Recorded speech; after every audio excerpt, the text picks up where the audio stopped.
Okay, 23 February, year of our Lord 2024. It is Natalie Winter's birthday, and she's just an hour away from celebrating.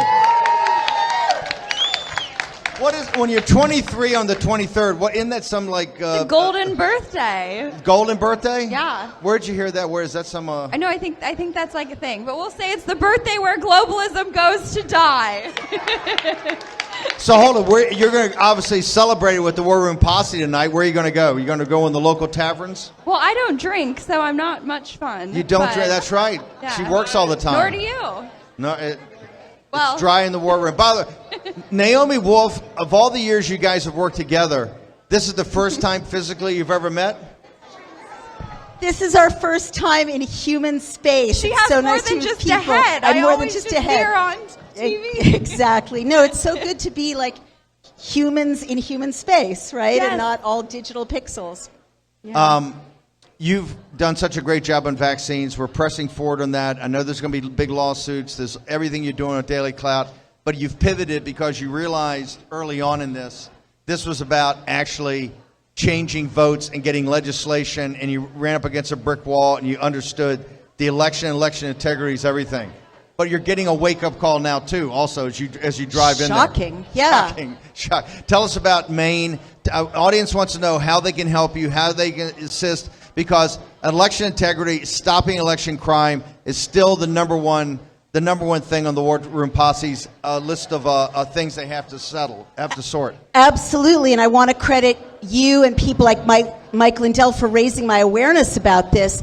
But yeah, I asked my developer at my tech company, are these machines secure? He showed me 3 simple ways they cannot be secured. And I realized that we don't know who's won any election in America since 2005, when the machines were largely introduced. You believe that? Absolutely, without question.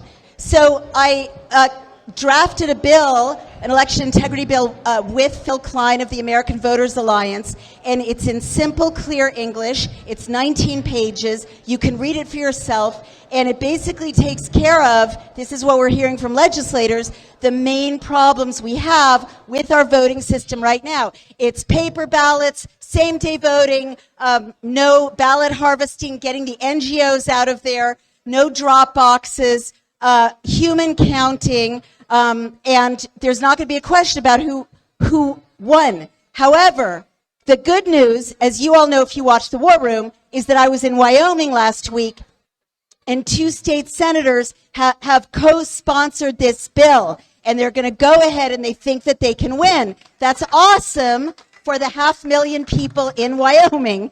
However, Representative Heidi Sampson of Maine, also a heroic state legislator, brought this bill forward in Maine, which I'm embarrassed to say is a Democratic-controlled state, and the first step toward making it a law was to pass it out of the Legislative Council.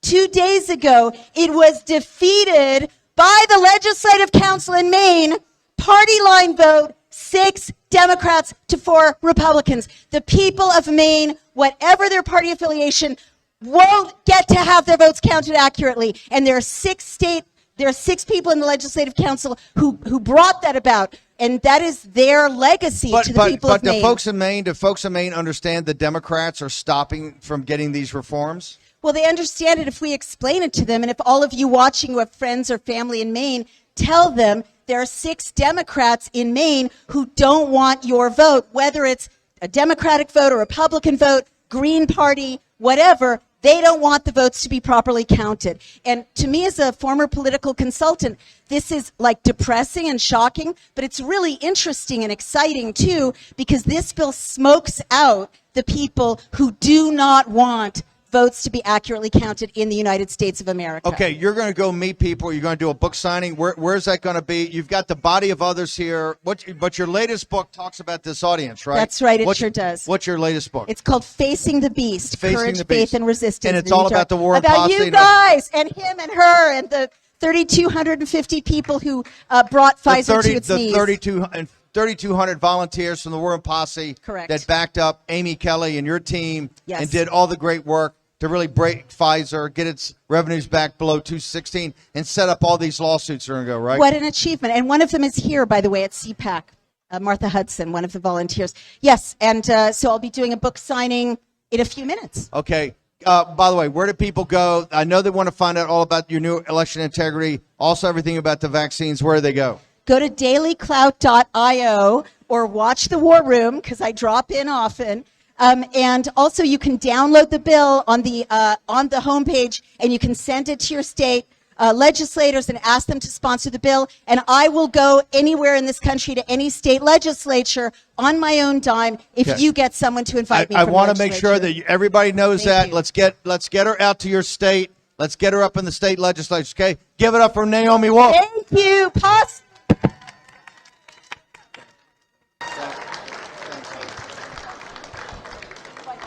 Okay, hold it. Is Ambassador Rick Grinnell in the house? We love Rick Grinnell, right?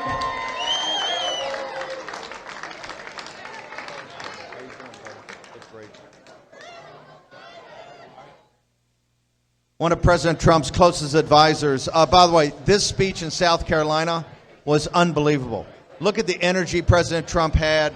You know, it went an hour and a half, and when he left that stage, he was just as powered up as when he started. I can't wait for the speech. Are we waiting for a great speech tomorrow from President Trump? We're going to leave here. We're going to leave CPAC focused on victory. Amen. Rick Grinnell, walk us through right now what you think what we have to do on the Trump campaign. All we hear every day is that there's no money. He's got lawfare. They're going to put him in jail for 700 years. There's these huge legal bills. This audience is President Trump's top supporters. Tell us, in your mind, Ambassador, what do you think has to happen? Well, look, I think it is happening. The fight that we're having right now in this country is all about lawfare. Everybody knows President Trump is just at the tip of the spear. And so when he's fighting in court, when he's talking about these phony lawsuits, he's actually educating the public of what is happening in our legal system right now. So I actually think he has an opportunity every time he has to go to court. Every time he stands in front of a You're saying judge, every time he's got an opportunity, he should go to court and stand in front of the microphone. Absolutely, because we're only emphasizing the fact that 93 charges against the guy is what Venezuela does. It's what Pakistan does. And Joe Biden should be embarrassed every time Donald Trump has to go in front of a court. He is messaging that this is happening to our country and it cannot happen. With everything that's going on, with the phony primary, Nikki Haley said she's not going to drop out, even though she's going to get beaten by 30 points in South Carolina, because she's raising money from the establishment. Of course, she's going to go on. You know him very well. Is the lawfare getting to be a distraction? Is he the same high energy that we see on the stage every time he comes and does a speech? Because I don't know how he does it. I don't know how he travels. He goes to NRB, then he goes to South Carolina. He's coming here tomorrow to the Capitol to give a huge speech, then back to do more rallies. And look, I think it's very real that God uses broken vessels. He uses people, and you have no idea how you get this incredible spirit, this incredible emotion, this incredible energy. But I think it's what's happening is God has his hand on President Trump. He's giving him the strength. But I want to push back on one thing that you said. I still believe, Steve, that this lawfare fight is absolutely great messaging for us. Yes, I don't agree, think yeah. it's a distraction at all. I think it's the actual fight. Do you think that that's we the are doing. campaign? You're saying that because he's showing the American people that the entire apparatus wants to defeat him, and he stands with them. That's the campaign. I travel up and down California speaking all of the time. First and second generation Americans are at the forefront of being for Donald Trump. And you ask yourself why? Because they left fascism, totalitarianism, communism. They know it. They are the canaries in the coal mine. They are saying, whoa, we've got an entire media apparatus in Washington, D.C. that speaks for the regime, that speaks for the ruling party. They're going after their political opponents. They're using the courts and weaponizing the courts. First and second generation Americans see it. They're screaming to say, this is not the country that I wanted to come to. I left a country just like that, and you better listen. I think our problem is fifth, sixth, seventh generation white liberals who are teaching their kids to hate this country. Wow. And we need to listen to first and second generation Americans who are at the forefront of America first, and it's not a bad thing. Wow. Look, people talk about you. You're obviously very close. You're an ambassador in the first term. You were also interim DNI, I think, right? Yes. You're very trusted by President Trump, not just to take on the apparatus, but to represent him internationally. Everybody talks about you're on the short list to be Secretary of State. What is your view of the world right now, this chaos that Biden has brought upon not just the United States, but the world? Look, I think it's pretty simple. We should start and finish every conversation by saying Vladimir Putin wants Joe Biden to be president because he's predictable. That's what Putin said. And when you're predictable, it means they can figure you out. They know your exact moves. And so we need to be very clear that Putin wants Biden. There are multiple wars. The mainstream media tells me that they're actually working for Trump. Are you telling me the mainstream media is wrong? Yeah, look, this legacy media. Imagine for a second, Steve, if President Putin said he wanted Donald Trump to be president. We would be on our ninth day of the front page of the New York Times evaluating every angle of this. Yeah. Except today in the Wall Street Journal, Molly Ball says we're not sure we can believe that Putin was actually telling the truth there. They literally cannot take Putin's exact words and his reasons because they think they know more. Right. It is really unbelievable what they've done. And that's what I say is the first and second generation Americans, they see what's happening in Washington, D.C. with this media just parroting exactly what the regime says. We have Hollywood, the media, our universities. It's all going, and we need to listen to these individuals who have experienced it and left it. Rick, how do people get to you? How do they follow what you're doing? Because obviously you have a big role in the campaign. You're an advisor to President Trump. Once we get in, people know that you're going to take a senior leadership role. People want to find out more about you. Where do they go? Well, I'm running an organization called Fix California, which is a very Hang important... on, dude. Come on, brother. It's not fixable. Rick Grinnell. It is. I'm not giving up. No, listen, we're he's making so progress. You see that? He's got that sunny optimism, that California optimism. We are making progress. I thought we lost that in the 50s. No, we're making progress in California. We reached our bottom, and we're climbing up. Seriously? Yeah, I believe this. People left, but of the people who are willing to stay, I say to them all the time, our donors, you can probably name 25 amazing patriots in Washington, D.C., but you can't name one single fighter in Sacramento. Not one. And they couldn't do it. And we're changing that. We're endorsing early. We're getting involved. Would you run for governor of California? No. I'm Come not on, running. we want to see Rick Grinnell, I'm Ambassador not running. Grinnell. Ambassador That's not my Grinnell in thing. California. That's not my thing. Come on, Rick. Yeah. I don't know, man. Not my thing. Okay. So tell us about Fix California. Go there. So fixcalifornia.org or fixcalifornia.com. Go. We're registering voters. Give us a little help. Can we turn the country around until we actually fix California? Look, I think we can. I have a philosophy, and you've lived in California. I don't believe that Californians are progressive left. I believe Californians want to try everything first. And so my argument to California is, let's go out in front as Californians and say, we tried that progressive left stuff and it didn't work, and we're the first ones to tell you we're going back to conservative principles. Oh, wow, I love it. Ambassador Rick Grinnell, let's give it up. Hold on, I'm going to ask one more. I've asked everybody here, even Caroline Wren. If President Trump, so I asked Stefanik, Lake, Caroline Wren, if President Trump was to ask you to be his vice president, what's your response? I mean, look, you have to say to President Trump, I'm going to do anything that you ask, but I swear to God he better not ask me that. We heard from Ambassador Rick Grinnell. Ben Bergquam. Great candidates out here and a lot of great MAGA posse out here. Ma'am, what's your name, where are you from, and what's your question to Steve or comment? Well, my name is Debbie Kozak. I'm from Yonkers, New York, and I want to thank Steve because 2 years ago he told me through the TV, become a district leader, and I did. And last year I stepped into the arena and I became a candidate for Westchester County Legislator. I did not win the election, but I won a lot more. I've recently started a Republican club in Yonkers, in Northwest Yonkers, the John P. O'Leary Republican Club. We are building the Republican Party from the bottom up, Steve, and I want to thank you for being I want to thank you. This is Optim. Listen, give her a round of applause. We love you. When you're in California and when you're in New York, I mean, these things are so far gone. That's heroism. We have a CCP problem in New York.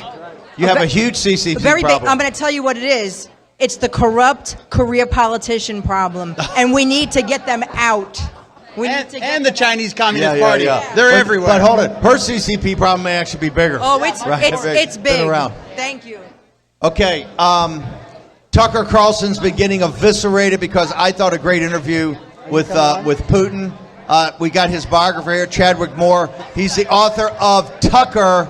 Tell us about what you think about the interview. Why is Tucker getting so blown up by the mainstream media? I mean, well, we want to hear what what Putin has to say in his own terms. But first thing I thought of is Putin gave this sort of 30-minute history lesson about Russia, right? And it spoke to me that there were politicians like John McCain and others who just said... Want a filibuster? Yeah, just said that, Russia's just a gas station with nuclear weapons. Oh, they wanted the counter-narrative. Yeah, they just this isn't an important country with a culture or any sort of sense of itself. And I remember actually quoting Tucker in the book for saying that these Philistines who don't appreciate Russia as like a place with its own culture and history.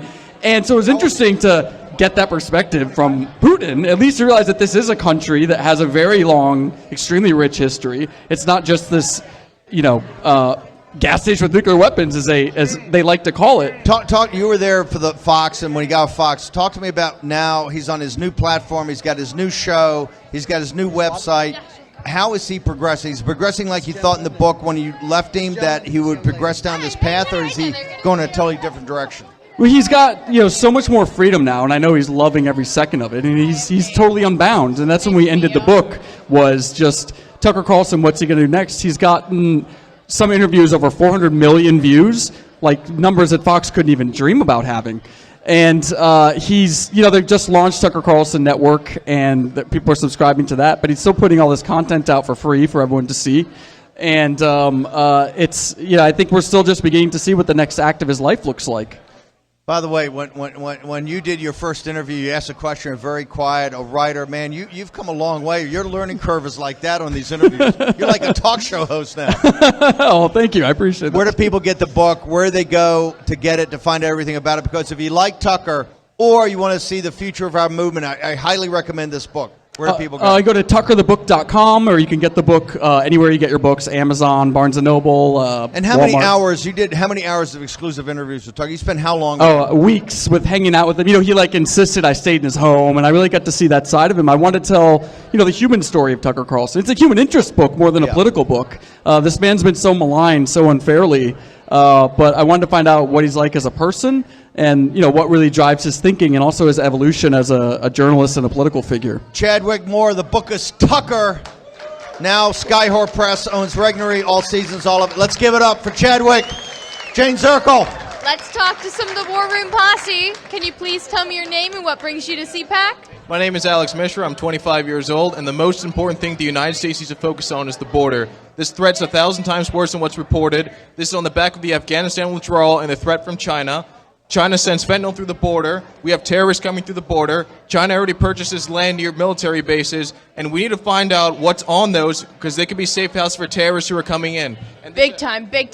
I'm joined by Jean, a War Room Posse member all the way from Hawaii. Jean, what compelled you to go to CPAC today? Oh, hi. I come to join the posse. I always, I love the live set being produced in real time. But here's the thing. One weekend, I've been burning up the phone these days. One weekend, I called 94 senators. Wow. And I called the congressman. You called 94 senators? I did. In 2 days. And with Bill Blaster or without Bill Blaster? I have the directory, the old school. The old school, original gangster going through the directory. Yes, and here's the screw job we got. We were supposed to have a caucus on March 12th. A caucus where you have a piece of paper, you put it in a box, you make a tick mark. I was instigating all these people to bring kids' little rubber stamps randomly for our own watermarks. Put them in the box, make a mark. So now it's been changed to a ballot pre-printed with 8 presidential candidates and a tabulator. And my question to Steve is, Do we trust tabulators? I don't trust tabulators at I all. don't either. I'm not a machine guy, right? I know some Mike Lindell. I'm not a machine guy. I think they stole it with mail-in ballots and the bad voter rolls. But they That's shouldn't how have. they steal it in need, Hawaii. There's no need to have machines. You don't need machines. It's ridiculous. You should be able to hand count all these. You keep fighting. I will. You're everywhere. I will. But when the phone rings and they tell the senator you're on the line, the senator gets on the yeah. desk, right? They don't pick the phone up. Flashlights Glad on to the hear- cockroaches. Glad to hear from you. They're not sleeping well. Terry Schilling's in the house. What's up, guys? Good to see you, War Room. Hold it. Schilling used to always have a suit on, everything. Got him rolled up. Roll 'em up. Roll him up. Time to get to work, boys. Okay, what are we doing to save the family? I'm worried about the family. We gotta ban these gender transition for minors. Not a small task, but we're gonna get it done. We gotta get President Trump elected, though. He's the only guy that's gonna save the American family. We gotta put everything Why is into that? Why is that? Why is Biden not going to save the American family? Because Biden needs to destroy the American family in order to succeed in their mission to destroy this country. These are not Biden and the Democrats, the progressives. They hate America, they hate God, and they hate your family because those are the things that are standing in the way of them and having full power and control over this country. Why have they targeted the American family? Because, when you have a kid, when you get married, you have kids, you have an investment in the future. You care about how much money your government spends. You care about the laws your government's passing. When you don't have kids, you don't have an investment in the future. That's why they're going after the family. And by the way, the first time you have a kid, when you get married, when you have a kid, those are people you're willing to die for. Am I right? That's what America's about. We're willing to die and sacrifice for the next generation. That's what this country's built on, and that's what it's going to continue to stay built on. Okay, what are you working on right now? We got a minute or two. What are you working on right now? How do you need the War Room Posse to help? Tell me what the targets are this year. We got 4 core states, Arizona, North Carolina, Georgia, Wisconsin. We have to get to these persuadable voters. Believe it or not, guys, the vast majority, 80% of Americans don't like sex changes for kids. We got to make the Democrats pay a price because the elected officials on the Democrat side are all in, but their Democratic voters are not. We got to make them pay a price to their radical anti-child. Hold on, you're telling me that 80% of the total voters are against these sex change operations and all this, the transgender ideology? 80% of Americans are against this on average. It's 40% of Democrats, guys. Vast majority of Republicans, vast majority of independents. Democrats are a little nuts. But even them, they're almost 50-50 on this issue. That's how crazy they are. Okay, where do they go? Social media, website to find out everything about American principles. Just go to Schilling 1776 on True Social, Getter, all of it, and then go to AmericanPrinciplesProject.org. We love you guys. You've built APP. You've helped us continue and be so successful. We love you. Okay, let's give it up for Terry Schilling.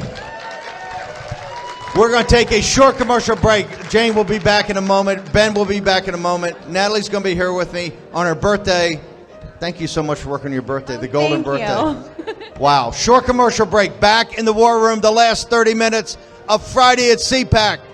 Back in a minute.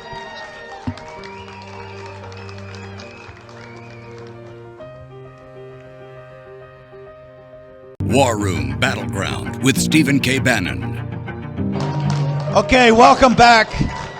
By the way, I want to thank Parker Sig, Rob Sig, Parker Sig of Real America's Voice, the best channel in this country, for helping out. This is Mike Lindell's hour, but you guys, Parker, you're amazing. Rob, thank you so much. So we can bring the word here. I got to tell you, these two guys have built the best channel in the United States. It's not Fox TV for stupid people. This is TV from MAGA. It's MAGA TV. So thank you guys very much, and thank you for doing this extra hour the last couple of days. Really appreciate it. And by the way, down in South Carolina, fantastic. I'm gonna force Rob to get on the show tomorrow. He never likes it. Okay, we got another big issue in front of us happening in May. We got Reggie Littlejohn, one of my favorite, from the Committee on the Present Danger. This audience is interested on their sovereignty and WHO. What is the issue? By the way, do you like Tedros? Do you like WHO running your life? No. Okay, what are we going to do, Reggie? Okay, so this is what I want to say.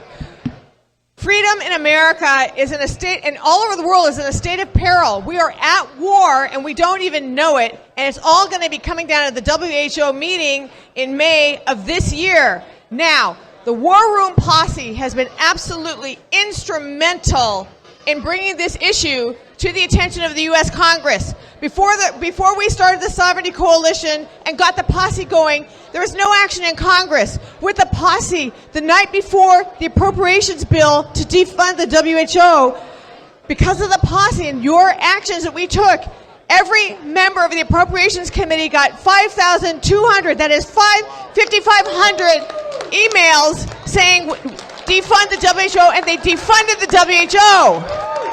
This could not have been done. This could not have been done without the War Room Posse. I love you guys. I love you. But listen, we still need your help, okay? So, we have put up, this is passed just only the House of Representatives. It's got to go to the Senate. It's got to be passed by the President, okay? We've got another Align Act that is up, another campaign on sovereigntycoalition.org, sovereigntycoalition.org. Please sign that campaign. It will automatically go to your representatives, your governor, the heads of the Biden administration, etc., and tell them we have to keep the pressure up because this defunding of the WHO could just get lost in the shuffle. Well, first off, President Trump has already said he's going to defund it when he gets back in office. Right. Yes, that's right. We have to do it now, right? That's right, because it's May. Okay, it's coming in May, and if it passes. So what is the event horizon? When they get back to their homes on Monday, what do you need this audience to do? I need you to go on to sovereigntycoalition.org and sign the Align Act that is on sovereigntycoalition.org. And what that will do is it will keep the pressure up and keep the visibility of this issue up so it doesn't get buried on page 950 and just lost, and then we end up refunding the WHO. If we continue down this path of the WHO, is there any doubt we're going to lose our medical sovereignty and maybe our national sovereignty? If this stuff goes through the WHO and they get what they want, the WHO will dictate, in the case of a pandemic, what your doctor can and cannot prescribe for you. It'd be like having Tedros or Xi Jinping sitting in your doctor's office with you. They want the ability to force mask mandates. They want to be able to force vaccine mandates. They want to be able to force quarantines and lockdowns, okay? Complete loss of sovereignty, complete loss of medical freedom. And they want to install a biotech surveillance state where we will all be surveilled through digital IDs, and that's a whole other story. Okay, now where do they go to get to you? What, they go to sovereignty.what.org? Well, sovereigntycoalition.org. Sovereigntycoalition.org. We'll put it up. Grace will push it out. We'll push it out so you guys have it. And to get to me, go to Getter at Real Reggie Littlejohn. Real Reggie Littlejohn on Getter. Please follow me there for updates. Jane Zirkle, can we give it up for Reggie Littlejohn? By the way, they do the best work. Jane Zirkle. Let's talk to some of the War Room Posse. Can you please tell me your name and what brings you to CPAC? Dr. Sherry O'Donnell. I'm running for U.S. Senate from Michigan, and I can speak to everything that she just said as far as a physician and our sovereignty going to the World Health Organization. That is a dangerous thing, and that must be stopped. That's one of the reasons that I'm standing up in Michigan and fighting for we the people, our medical freedom and every constitutional freedom that we have. Action, action, action! Can you please tell me your name and what brings you to CPAC? Mark Weirmuller from Chicago, Trump 2024. We need help in Chicago. Big time, big time. Can you please tell me your name? Oh, what's this pin you have on? Explain this pin to me. This is so that we reject the WHO's resolution to take over our medical care in the United States. Why is that so important? Well, you're not going to be able to make any decisions with your doctor. It's going to be determined under the United Nations World Health Organization. Very, very, very detrimental. Most people have no idea what's happening. It's going to be voted on May 24 to 28 in Geneva, and they're doing it behind closed doors. We need to drop out of the WHO. The United States must exit the WHO. It's the only way we can protect ourselves. Your name and what brings you to CPAC? Hi, I'm Heather. A million reasons to be here. Okay, just give me one good one. One good one. One good one is the January... You're in the war room, baby. You can't freeze. Give me one good one. Come on, Ma. Come on, baby. January 6th. Talk January to me. 6th. I want that to be a mainstream talking point. I want everybody to know what we all know happened on January 6th. And we need to free the J6 prison. Amen. Prisoners. Are they political prisoners? Absolutely. No doubt in your mind. No doubt. Thank you. Okay, we got Jim McLaughlin here, the great pollster. Are you running the straw poll here? Yeah, we're doing the straw poll, but obviously Real America's Voice is sponsoring it, so it's Thank you, great. Real America's Voice. There they go. Finally, after 2 years, to get a shout out. Wouldn't have happened without Real American Voice. It would have not happened without. See, Rob Sig never wants to take credit for anything. He's such a good guy. But if you don't do it, Rob, I'm telling you, you're too modest, you're too humble. Okay, tell me about the straw poll. We're going to have some surprises? I don't know. Have you guys voted yet? Okay, we need everybody to vote. Maybe you got to hear some of the speeches tomorrow, but everybody's got to vote in this. What about the polling around President Trump? Talk to us right now. What's happening? Everybody has to vote. Please do. We've had hundreds of people vote already. Make sure your voice is heard. As you know right now, the national media and the Democrats are going into a meltdown, Steve, because they're looking at these The polling polls. numbers are so good. They're looking at the polling numbers right now. And look, you and I were involved with President Trump back in 2016. You were one of the masterminds behind that victory. We did not win. Put him on a plane, said go there. We did not win a general election victory in that campaign. We were never ahead in the general election polls. We won electoral college victories because we won in the states. But now what we're seeing is not only is President Trump winning in the battleground states, but President Trump is winning the national vote. We have not seen this for President Trump. Wow. And why? You hear that? The national vote, the popular vote. We're actually ahead. But we know, look, we are not being complacent. We know the Democrats, the national media, they're going to do everything in their power to try to beat Donald Trump. They're trying to put him in jail, as we all know right now. Yep. But what happens is, if this campaign is about the issues that the voters care about most, things like inflation, things like crime, things like immigration, things like national security, Donald Trump wins overwhelmingly. All right. How do people get to, by the way, this is one of Trump's pollsters, one of the key strategists. How do people get to you? How do they follow you on social media? What website they go to? These people want details. I'm on Twitter. I'm on Facebook, all that other kind of stuff. Our website is McLaughlinOnline.com. Anytime, feel free to reach out. But again, make sure you go to the straw poll. Make sure everybody makes their voices be heard. And by the way, you need your little code there because unlike the Democrats, we like election security. So you can only vote once. By the way, he's got a brother, his other brother's the other big pollster for President Trump. I can't figure out which one's the handsome one and which one's the smart one. I'll leave that. I'll poll that later among the crowd. Let's give it up for McLaughlin. Thank you. Jane Zirkle. Question, real quick. Yes, hi. Many of us don't understand how to do. Hello. How do we do the straw poll? Can somebody explain it, please? Question on how to do the straw poll. How you do the straw poll? You go into the app, the CPAC app, and it's right there. It says straw poll. I will. You know what? He took. Okay, hold it. We'll have. I tell you what. Have that conversation off. Thank you very much. I got Poso's. Mrs. Poso is with us in the house. Steve, do you ever take a break? No, hold it. It's you taking a break. You got the kids. Who's bigger? What's harder for you to manage? The little boys or Jack? Wow, that's a hard one. You're at CPAC, baby. You know, the hardest is when they group together and there's 3 of them that I have to fight. That's when it gets really serious. You guys are on the go constantly. Talk to me about what it's like to be in this movement. Jack is one of the most prominent figures you've seen over the last 24 hours. They're attacking him nonstop because he said, you know, came on our event the other day, the Force Multiplier event, and lit it up. And of course, the mainstream media is trying to destroy him. Do you ever lack confidence? Do you ever said, hey, this is too tough, Jack, we ought to go do something, make more money? Well, this wouldn't be the first time Jack got in trouble or stirred some issue here or there. He has my full support. I trust his judgment. I know he's in it because he has a really good heart.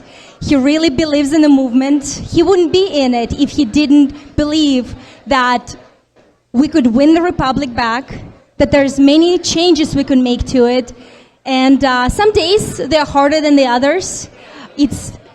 It's easy sometimes to watch him do things, and other days it's really tough. And he has us worried, of course, but we pray for him. We pray for his safety, and we know that no matter what, God is watching over him, and we are his his protection and his castle, that we're on the sidelines, and he has his safe haven with us. Poso, you married up. There's no doubt about that, right?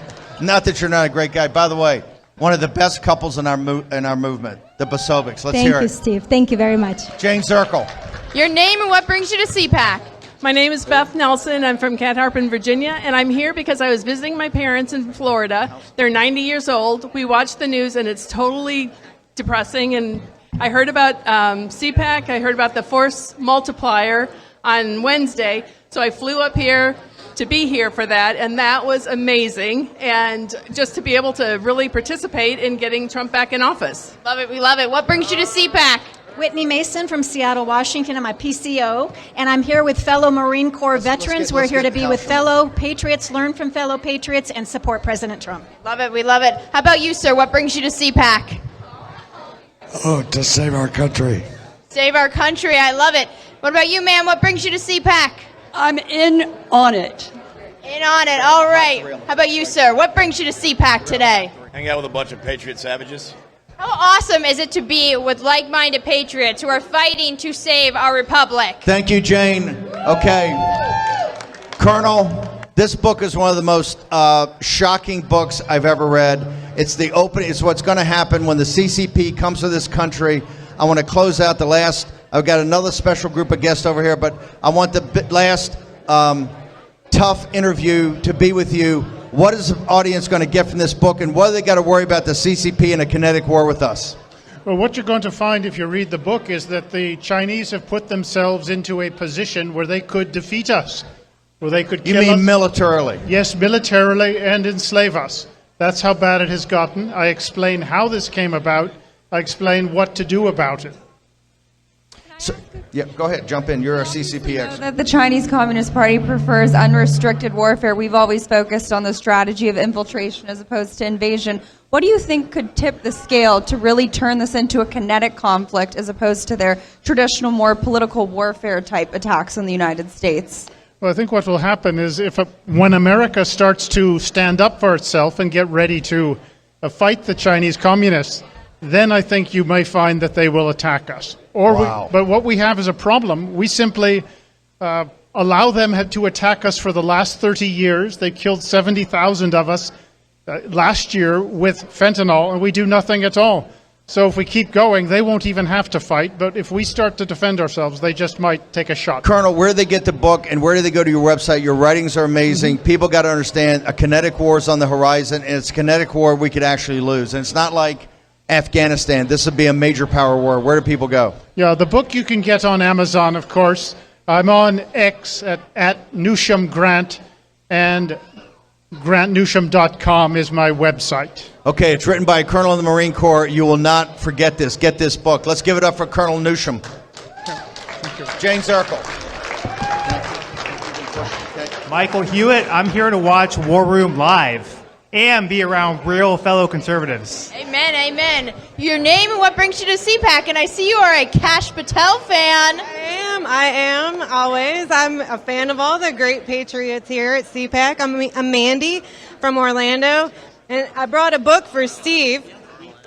This is my friend's book. She wrote this. Her name is Melissa Red Pill the World. You can find her at freedomforce.live. We got some Freedom Force Battalion in the house. And I want to share this with Steve. Maybe he can have her on the show. It's the truth about end times. It's the end times for them. And 1,000 years. You, sir, what brings you to CPAC? I'm here to get more young people involved in politics, especially conservative politics. Why is that so important right now? Because especially in this generation, we need to stand up. People as young as 16-year-olds, even 15-year-olds, high schoolers need to stand up because. Jane, Jane, thank you so much. We've got a very special guest here, nuns from a French order that work for the poor. I'm gonna have them introduce themselves and talk about their work. We've only got a couple of minutes, but the reason they're here, they promised to pray for me, and trust me, I need prayers, so that's why they're here. Sister, go ahead. So first of all, we want to say sorry for our English because it's not our first language. So we are part of a Fraternite Notre Dame. Okay, our founder is Bishop Jean-Marie. We take care of poor people. soup kitchen, food pantry in 6 different states: Wisconsin, Pennsylvania, Michigan, California, Illinois, New York, and also in Africa and Haiti. But we are not social workers. We have a religious life, mass, daily prayers, adoration. We help the bodies and the souls. Economy is going down and down, so we feed more and more poor people. So feeding them help them to find a job and to get back their dignity. Okay, so we feed the poor also in the street, and the police help us to serve the food. And don't forget that a full stomach does not do revolutions. And we have free private school as well. We see so many dramatic situations. In Chicago, we feed the homeless sleeping under the tent, a lot of them. They live with rats, and the rats eat the food. We go with nurse to take care of them. In Detroit, Michigan, we see like we have different situations, but one of an example, we have a man who sleep inside the broken house. The roof is going to fall down. And then I was asking him the other day, do you have friends who live with you? And he answered to me, and he showed me a big raccoon, and he told me, this is my friend, sisters. So just to show you some example. And also in Wisconsin, we have a couple, they live inside the trailer, half-broken trailer. And the lady, she has cancer, and the man is in the wheelchair. He's handicapped. And he cannot believe, he cannot even go to his room to sleep because the door of his room, the wheelchair cannot go through. So the other day, our superior, Bishop Jean-Marie, sent some priest to open that door, like he can go to his bed to sleep inside at night, you know. So many difficult situations like this, we saw that every day. We have a mom in Pennsylvania, she comes every week to pick up a box of food with a eye full of tears. She said, if you're not here, you nuns, I won't be able to pay my bills because that box helped me every week.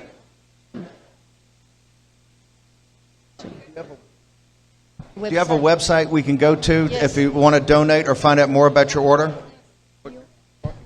Okay. Our website is www.fraternité-notre-dame.org. One more time. The website is www.fraternité-notre-dame.org. And also, you know, we don't have salary. We live with also, for only small donation, it's very difficult for us to help the other people. And we are not many nuns at each location, but we have a lot of work. Yes. Okay, they have 1.1 million deportation, assigned deportation in this country. They have not deported one. I'm working with these sisters now because 4 of their members they're trying to deport because their passports are not right. That's what the focus is on this government. So let's go and get on board and help these sisters. Thank you so much. Very honored to have you in the war room. Bless you. Thank you. Thank you, sisters. Thank you, sisters. And remember, pray for me. Okay, because of this crowd. Okay, we're going to be back here at 10 a.m. tomorrow morning. Lou Dobbs follows on Lindell TV. There'll be a lot going on tonight. Hope to see you at the Reagan dinner. We'll see you back here tomorrow morning at 10 a.m. We're going to rev it up. We're the pregame for President Trump's speech. We'll see you here tomorrow. We'll get to everybody in the audience tomorrow. You're in the war room. Happy birthday. Can we sing happy birthday for... happy birthday to you. Happy birthday to you. Happy birthday, dear Natalie.